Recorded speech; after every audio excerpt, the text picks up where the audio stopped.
So last summer, Jeff Bezos got a divorce because he was having an affair with a woman by the name of Lauren Sanchez. Um, we all found out about this probably the same way his wife did because it was leaked onto the internet. Texts and pictures, things like that came out. Well, Jeff Bezos reportedly said that this was an attack, that somebody had hacked into his stuff and had leaked it. And he said it was a political based attack. And he was going to be doing his own investigation. He was going to find out what was happening, who did it, and, bring them to justice, so to speak. Well, unbeknownst to most of us, a guy by the name of David Pecker, he runs AMI and he used to run the National Enquirer. He sent Jeff Bezos a letter basically saying, look, you're going to come out and say that there was no politically motivated attack against you, and AMI had nothing to do with it, and you do that, I won't release more pictures I have of you, and more evidence showing that you're kind of a scumbag. Well, Jeff Bezos did kind of honestly, I think the smart thing, and he came out and he said, no, fuck you. Do it, release it. Well, at the time it was a big story because we all thought that, namely because Jeff Bezos runs the Washington Post. The Washington Post is a liberal rag. David Pecker and the National Enquirer have been friends of Donald Trump. Remember, David Pecker bought the story about Karen McDougal when she was having that affair with Donald Trump. They bought that story and killed it, which is called a catch and kill. Um, we all thought, okay, this was Trump's abuse of power. Now it turns out that's probably not true. We found out today that Jeff Bezos' investigation did come to has pretty much come to a completion, and UN experts even agree with the findings that most likely it was Mohammed bin Salman who had actually hacked into Jeff Bezos' phone. They found out that Jeff Bezos had given bin Salman his number on WhatsApp like a few years back, and shortly after the Washington Post was reporting about the murder of Khashoggi, is when Jeff Bezos received a picture of his nude girlfriend.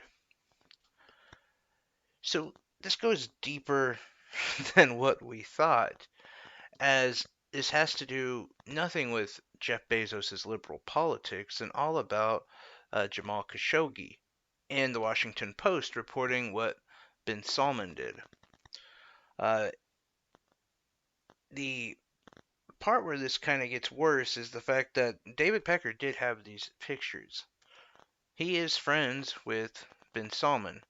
Um, if you hadn't heard, the National Enquirer and David Pecker also have a pet project. It's called the New Kingdom. It's this like Saudi Arabia propaganda magazine talking about how great Saudi Arabia is. So most likely, uh, Bonesaw hacked into Bezos' phone, got the pictures, got them to David Pecker. David Pecker released them. And it was all part of this coordinated attack to take down Jeff Bezos. And most likely to get Jeff Bezos to shut his mouth about the Jamal Khashoggi case. Now, the reality is, Jeff Bezos has very little to do with what the Washington Post reports. I'm sure there's stories he can kill, but I would be shocked if he was calling every day and saying, we need to report on Jamal Khashoggi. We need to find out what happened. We need to make sure that, Mohammed bin Salman pays for this. I highly doubt that was happening, but in, Bonesaw's mind, he's a temperamental, entitled brat who thinks the world bows to his every whim. I say that because, come on, he's a prince. He has to. I mean, no way that guy worked a day in his life for shit. And I find it interesting that this was the major news today. If you ask me, above and beyond the fact that a Saudi prince is trying to corrupt our freedom of speech in America. I mean, that's really what it is. It's Saudi Arabia attacking our First Amendment. I barely saw this story. Sadly, it was all impeachment, impeachment, impeachment. I mean, I am highly against military actions, but this is way worse than most countries have done to us. Because it's not about attacking our soldiers who are in their land. It's about attacking American people and our information. The least we could do is say this is an affront to the American people, and we're not going to put our soldiers to die protecting your oil fields anymore. Or better yet, we're going to stop selling you weapons. It's amazing. I don't know why we worship Saudi Arabia the way we do, but I guarantee you that this story will be swept under the rug or taken, kind of like Jamal Khashoggi's story. We were outraged until we found out no one's going to do anything about it. Yeah, he's guilty. So what? And this story really, really ties in with the impeachment story. We know they're guilty. We know Biden's guilty. We know Trump's guilty. They ain't gonna do anything about it. The powerful, the rich, they control us. They're the 1%. We are the majority. We need to vote. We need to get out. We need to show support. We need to stop lying, backstabbing, uh, corporate journalists from setting up the narrative. If you don't know what I mean by that, just watch CNN or The View or Fox News. The people who are spending the entire time reporting about an impeachment that means nothing, honestly, right now, instead of talking about a country who 15 of the 19 people that are responsible for 9/11 came from this country, that are at the moment practicing in a genocide against another group of people in Yemen, a group of people who murdered one of our journalists for reporting their corruption. And now they're trying to control what our newspapers are telling us. Eh, who cares? Nothing's going to happen.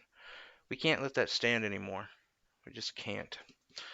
So, anyway, in other news, and probably funner news, Tulsi Gabbard is suing Hillary Clinton. And for what you think? For Hillary saying she's a Russian. um, you know, there's not much to go on this. Basically, Hillary Clinton did a podcast and she called Jill Stein a Russian asset. She called Bernie Sanders a Russian asset. And she called Tulsi Gabbard a Russian asset. Now, if you're going to go back and mince words and say that's not what she said, you would be correct in the fact that she didn't specifically say Tulsi Gabbard. But the following day, when asked about it, her publicist and her, I guess, manager, when asked, "Were you talking about Tulsi Gabbard?" Um, they alluded to, "Yeah, that's exactly who we were talking about." I believe they said, "If the Russian doll fits." I believe that's the exact quote. I think Tulsi has a pretty good case, honestly. And God, it's not going to happen because here we are again. We're speaking truth to power. We're talking about the elites. They're not. It's not going to happen. But my God, I wish it would. I would love so much for Hillary Clinton to lose $50 million, which probably isn't that much for her, but more so to get the message to just go the fuck away. I don't understand why anyone is like giving her any sort of attention.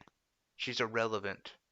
Stop destroying the Democratic Party and walk the fuck on, bitch. We don't want you here. Anyway, thanks a lot, guys. You have a great evening.